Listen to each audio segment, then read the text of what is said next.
Hey everyone, Ross here, and today I'm going to give you our 10 rules of effective communication so that you can start growing your business and getting more clients.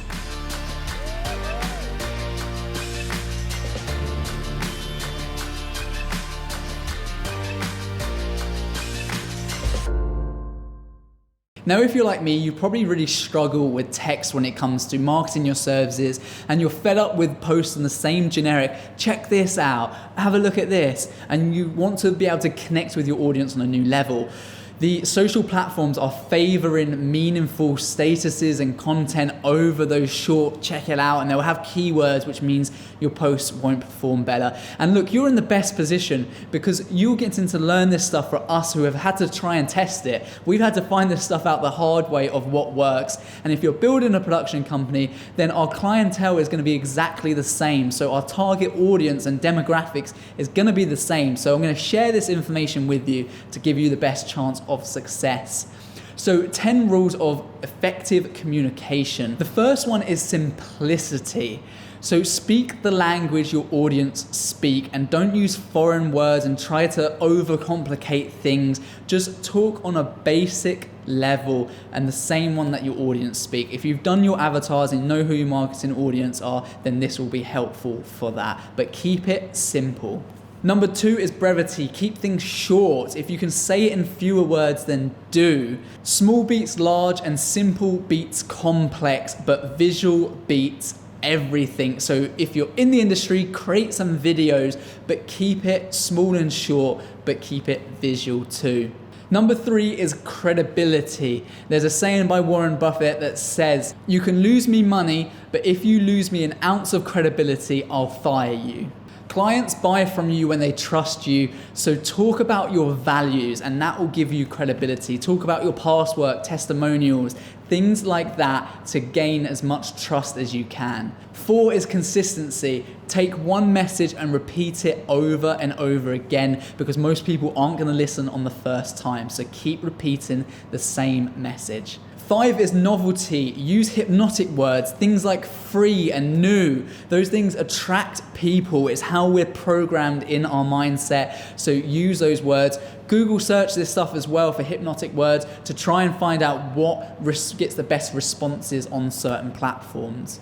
Number 6 is sound and texture. If I said ba-da-ba-ba-ba, I can almost guarantee that most of you just said, "I'm loving it." And of course, that's from McDonald's. So if you can come up with the same sound, the same music for your videos, things like that to create that brand. Sometimes having bad English equals a good outcome. For instance, "I'm loving it" doesn't really mean anything. So do think about playing around with words as well.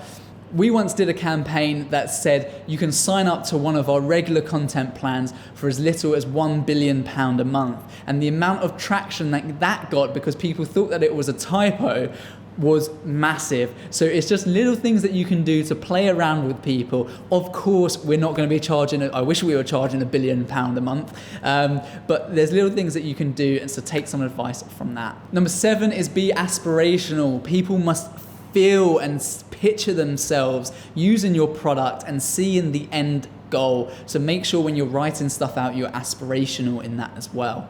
Number 8 is trying to use visual language. Use the word imagine. Try to imagine how this is going to affect your business, particularly when you're talking to clients.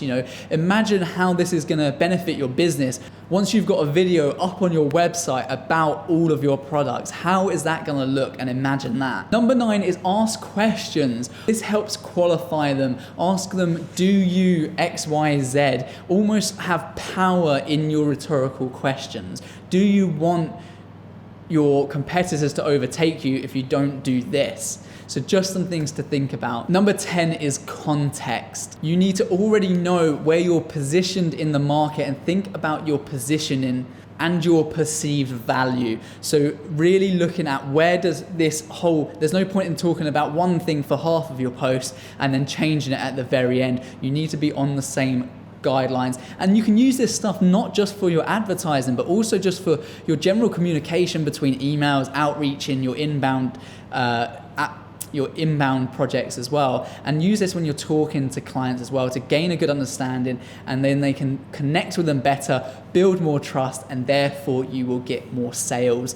If you found this useful, then go ahead and join our Perspective Academy Facebook group. We're only accepting people into the group that are serious about growing their production company or going freelance, and we're not accepting anyone who think anything otherwise. So go and request to join the group, and I look forward to receiving your application. And do put this valuable advice into practice, and it will transform the outcome of your business and you'll make more sales.